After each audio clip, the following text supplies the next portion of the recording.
Hello and welcome back to Global Value. In today's video, we're performing a fundamental stock analysis of Lockheed Martin Corporation, ticker symbol LMT. We're looking at Lockheed Martin today as a subscriber request. So currently, Lockheed Martin is trading for $485.18 per share. Over the past year, their stock price has done extremely well. They're up over 45% during this time. Over 5 years, Lockheed Martin's stock price has compounded at a rate of 9.5% annually. Over 10 years, they're compounding at a rate of 18% annually. And going back prior to the global financial crisis, over nearly the last 18 years, Lockheed Martin has compounded it at a rate of 13% annually. Keep in mind that this is not including the dividends that the company pays out. So currently they have a 2.3% dividend yield on top of this. Lockheed Martin has delivered very strong returns to shareholders over the last nearly 2 decades or so. Lockheed Martin is trading very close to their 52-week high. They're just down $9 from that right now. They're up over $140 from their 52-week low, and they are a very large business. They have a nearly $130 billion market cap.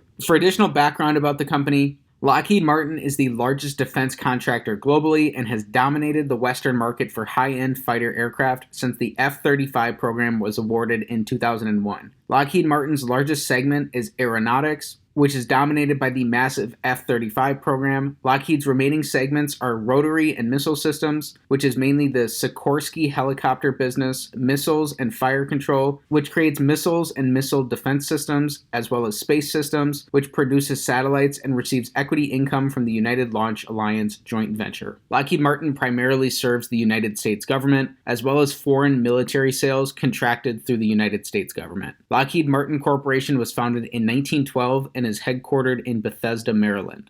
For our fundamental analysis today, we are performing the Select 6 analysis, taking a checklist-style approach of 6 standard financial metrics to come to a holistic and beginning understanding of Lockheed Martin based off of their business fundamentals. So this analysis will continue to evolve and improve over time. It's still a work in progress, and it's an opportunity to learn in public as well. So with that said, let's get right into today's analysis. Starting things off with metric number 1, we want their average return on capital over the last 5 years to be above 14%. So Lockheed Martin earns very high returns on capital. Their lowest return on capital over this time came last year when the business produced 33% returns on capital, so quite a bit above the metric we're looking for. So there are a couple of reasons we're looking for 14% here. The first is that over the long run, over the course of decades, a stock is likely to return approximately what its underlying business returns, and these underlying business returns are going to be captured here by return on capital. The second is that the average publicly listed business earns about a 7% return on capital. So by looking for businesses that earn 14% or higher, we can potentially build in some margin of safety for ourselves based off the quality of the business being about twice as good as average. Lockheed Martin does a lot better than this. Currently, they're producing 32% returns on capital, and over the last 5 years, they've averaged more than 43% returns on capital. So that's nearly 6 times better than that of an average business. This is a massive check on metric number 1 to start things off for Lockheed Martin. Next up for metric number 2, here we're taking a high-level overview of the cash coming into their business. We want their revenues, earnings, and free cash flows to have grown over the last 5 years, and this metric is all or nothing in nature. Either all 3 of these are going to be up for a check, or if even one of them is down, this entire metric will be an X. Over this time, including their last 12 months of numbers, Lockheed Martin has grown their revenues by more than 30%. Their earnings have almost tripled from what was a pretty low earnings year in 2017, which was due in part to a one-time income tax expense. And then most importantly, their free cash flows are up more than 60% over this time as well. So all 3 of these are up. This is strong growth for Lockheed Martin over the past 5 years, and this is our second check on metric number 2. Next up for metric number 3, here we're taking the perspective of an individual shareholder in the business by looking at Lockheed Martin on a per share basis. So specifically, we're looking for earnings per share growth over the last 5 years. As we learned in our previous metric, their earnings have more than tripled over this time due to 2017 being hit by that income tax expense. Even if we would take out that expense, their earnings are still up. Additionally, Lockheed Martin has also decreased the number of shares that they have outstanding.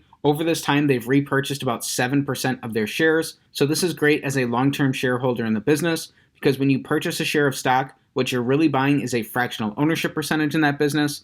And so when a business buys back shares by decreasing the amount of stock that they have outstanding, they're increasing your ownership percentage in the business, which is ultimately going to increase the percentage of the business's profits that you're entitled to. So when a company buys back shares, it's almost as if that business is making an acquisition of itself, at least partially. And so just like with any other type of acquisition, we would want that to be value additive to shareholders going forward. So you really want companies buying back shares when they're trading for below their intrinsic values. In any case, both Lockheed Martin's earnings and your percentage of those earnings as a long-term shareholder in the business have increased over the past 5 years. This is another check on metric number 3, and we are still a perfect 3 for 3. Metric number 4 is going to be very similar. Here we're looking for free cash flow per share growth over the past 5 years. Their free cash flows are up very strongly, growing more than 60% over this time, including their last 12 months of numbers. And again, they've repurchased 7% of their shares outstanding. So their free cash flows per share have grown at a rate that's even faster than both of those. This is our 4th check in a row, and we are still perfect through our first 4 metrics.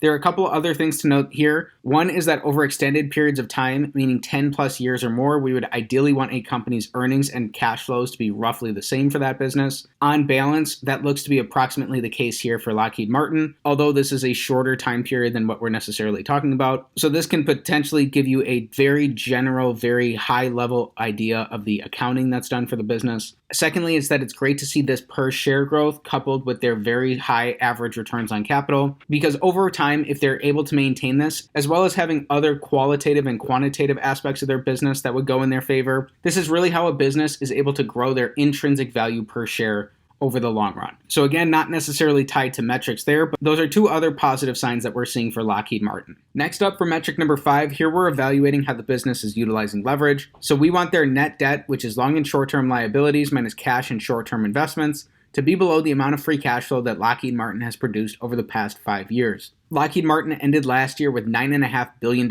in net debt. Currently, this is down to $9 billion of net debt. And over the last 5 years, they produced more than $27 billion worth of free cash flow. They'd be able to pay off all of their debt using only 2 years worth of cash flows and their cash that they have on hand for their business. It looks like Lockheed Martin is using very appropriate amounts of leverage for their business. And based off of their abilities to produce free cash flows, it would not seem to be the case that the business is overly levered. This is another positive sign to see for the business, having their balance sheet in a good, healthy financial position. And this is yet another check on metric number 5. We are perfect through our first 5 metrics. Our 6th and final metric, the big metric of them all, we want their average free cash flow to their total enterprise value to give us a yield that's above 5%. If this is the case, this will give us a slight risk premium to the rate of the 10-year Treasury yield currently, and give us another reason to potentially be interested in Lockheed Martin. We're using their total enterprise value here rather than just their market cap, because total enterprise value is going to give us a more clear picture of the economic reality of their business than their market cap will alone, by taking into account both their market cap and their net debt position, and giving us a view of Lockheed Martin that would be more similar to as if Lockheed Martin were a private company. So currently, Lockheed Martin has a $138.5 billion total enterprise value, and we learned that over the last 5 years, Lockheed Martin has produced $27 billion worth of free cash flow. This means that in an average year, Lockheed Martin is producing about $5.4 billion of free cash flow. So when we divide their $5.4 billion of average free cash flow by their $138.5 billion total enterprise value, that gives us an average free cash flow to enterprise value yield of approximately 3.9%. So that's coming in just a bit short of where the 10-year Treasury yield is at right now, and that is below that 5% mark we're looking for. So on an average historical basis, although we're not necessarily very far off here, this is going to be an X on metric number 6. Worth being aware of as well for Lockheed Martin is that over their last 12 months, they produced $8.6 billion of free cash flow. So to get a current free cash flow to enterprise value yield for the business, when we divide their $8.6 billion of their last 12 months of free cash flow by their $138.5 billion total enterprise value, that gives us a current free cash flow to enterprise value yield of 6.2%. So that would be above the metric we're looking for on a current basis. However, because their average free cash flow yield is still lower, this is still going to be an X on metric number 6, but it likely means that the economic reality for this business is somewhere between the two. So Lockheed Martin, if you're interested in the business, would potentially still be worth looking at. Keep in mind as well that this is just one data point out of our 6 metrics so far, and that this analysis is meant to be holistic in nature, taking an overview of Lockheed Martin as a business. Then here we're looking at Lockheed Martin's dividend profile. So Lockheed Martin is currently paying out a 2.3% dividend yield, which is better than that of what a yield would be from an S&P 500 ETF currently. However, it's important not to blindly chase dividends or dividend yields, and instead to stop and look at the fundamentals of a business and to determine, based off of the type of business, whether their dividends are well supported by their earnings or free cash flows. For Lockheed Martin, we want their dividends supported by their cash flows. And so in 4 out of these 5 years, Lockheed Martin has been able to comfortably support their dividend payouts. They've increased their dividends in all 5 of these years, and even though they didn't fully fund their dividend payouts in 2018, in these other years they've had a pretty wide, pretty comfortable gap between what they're paying out as dividends versus what they're bringing in free cash flows. And that seems like it has continued to be the case going forward. This gap has only widened even farther over their last 12 months. So although this is a snapshot of the past 5 years,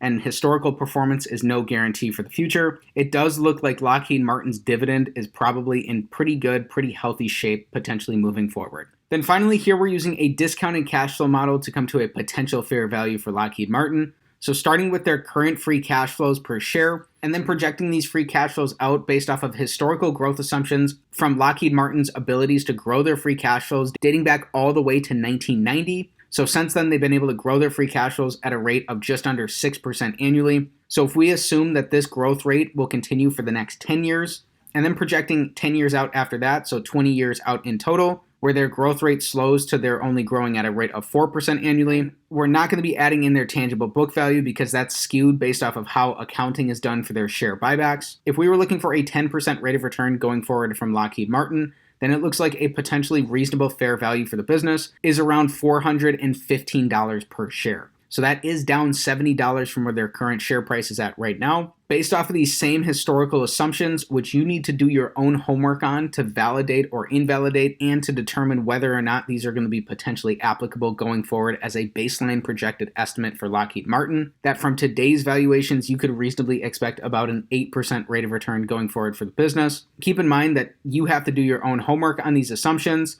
and that this rate of return would be including their dividend yield. So currently they're paying out a 2.3% dividend yield. Also, a discounted cash flow model, just like any other model in any other discipline, is going to have its outputs be highly dependent on its inputs. So you want to be as realistic as possible as you can for the business. And then finally, and most importantly, this type of analysis is not financial advice. It's not a buy or sell recommendation of any security. And before considering any potential investment decision, please consult with the properly licensed and registered financial and legal professionals. So in summary, Lockheed Martin checks the box on 5 out of 6 of our metrics. They were pretty close to going a perfect 6 for 6 on our Select 6 analysis. Lockheed Martin earns very high average returns on capital at more than 43% annually. They've experienced strong revenue, earnings, and free cash flow growth over their last 5 years. They've also repurchased 7% of their shares outstanding, so their per share metrics are up as well. Then compared to their free cash flows, it looks like the business is using a modest, very reasonable amount of debt in their business. Our only X today came when we were comparing their average free cash flows to their current enterprise value, and that was not quite giving us the yield that we wanted to see in relation to the yield of the 10-year treasury. So on an average basis, it doesn't look like Lockheed Martin is giving us the risk premium we were looking for there. However, looking at their last 12 months of free cash flows on a current free cash flow to enterprise value basis, it does look like the company would be potentially interesting if they're able to sustain their high levels of their current free cash flows going forward, which are more than $3 billion above where they've been annually over the past 5 years.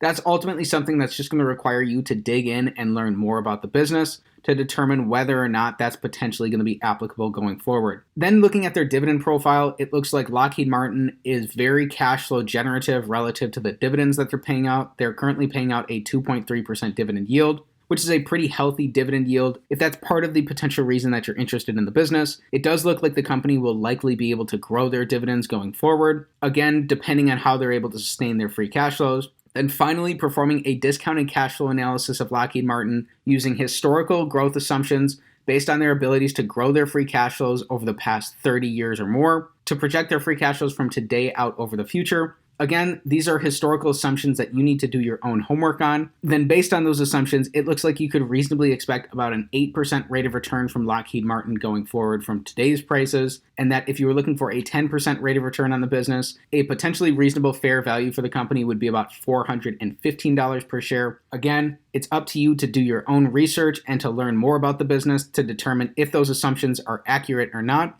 And so it's worth reiterating that this type of analysis is not financial advice, it's not a buy or sell recommendation of any security, and before considering any potential investment decision, please consult with the properly licensed and registered financial and legal professionals. So instead, this analysis serves as a beginning and holistic understanding of Lockheed Martin to help you determine whether it's worth your time and energy to dig in and learn more about the company. So if you're interested in learning more about the business, there are a number of different resources that you can use to enhance your knowledge of the company. You can dig into their SEC filings and read through their 10Ks. You can also look at a variety of free and paid online resources, such as the Value Investors Club. Or if you feel like directly supporting the channel, you can check out Seeking Alpha. I'm part of their affiliate program, and there's an exclusive discount on Seeking Alpha Premium through my link in the description. As a value investor, you're ultimately trying to conduct this deeper research as if you're going to own 100% of the company, and you can understand the underlying essence of the business and know all of its ins and outs and understand what's important and what's not important for the company going forward. By learning more about the business, you'll get a deeper sense of both the qualitative and quantitative aspects of Lockheed Martin,